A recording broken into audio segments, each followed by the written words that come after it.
राजस्थान में विधानसभा चुनाव का बिगुल बज चुका है। राज्य में 23 नवंबर को वोटिंग होगी और नतीजे 3 दिसंबर को जारी किए जाएंगे। चुनाव की तारीखों का ऐलान होने के साथ ही बीजेपी कांग्रेस ने प्रचार प्रसार अभियान तेज कर दिया है। इसी कड़ी में चूरू में जब अशोक गहलोत ने सभा को संबोधित किया तो मोदी पर जमकर बरसे। तो क्या कहा है अशोक गहलोत ने, देखते हैं ये रिपोर्ट। राजस्थान में चुनाव की तारीखों के ऐलान होने के बाद ही बीजेपी ने 41 प्रत्याशियों की पहली सूची जारी कर दी है और अब इंतजार कांग्रेस की लिस्ट का है, जिसे लेकर कई तरह की चर्चाएं भी हो रही है। बढ़ते सियासी तापमान के साथ बयानबाजी का दौर भी शुरू हो चुका है। इसी के तहत चूरू में एक कार्यक्रम के दौरान सीएम गहलोत बीजेपी पर जमकर बरसे।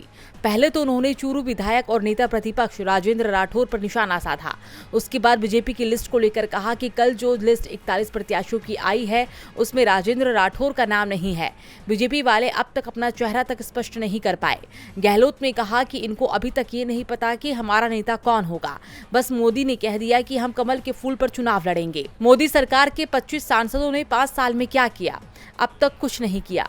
पीएम मोदी बार बार राज्यों का दौरा करते रहते हैं। चुनाव के बाद क्या पीएम मोदी आएंगे और यहाँ कॉलेज खोलेंगे? क्या वे आएंगे और यहाँ सड़कें बनाएंगे? पीएम मोदी क्या करेंगे? ये सभी मिलकर ईआरसीपी को लेकर भी कुछ नहीं कर पाए। बीजेपी ने 9 सांसदों को टिकट दे दिया। मैं इसे इनकी बहुत बड़ी हार मानता हूं। इसका मतलब है कि वे हार मान चुके हैं, इसलिए सांसदों को चुनावी मैदान में उतार रहे हैं। दरअसल 2 अक्टूबर को मोदी ने चित्तौड़गढ़ में रैली को संबोधित करते हुए कहा था कि इस बार बीजेपी किसी नेता के चेहरे पर नहीं बल्कि कमल के फूल पर चुनाव लड़ेगी, जिसके बाद तुरंत कांग्रेस ने मोदी के इस बयान को लेकर बीजेपी को घेर लिया था। हालांकि बीजेपी पहले से ही राज्य में गुटबाजी और वसुंधरा राजे सिंधिया को साइडलाइन करने की वजह से कांग्रेस के निशाने पर है।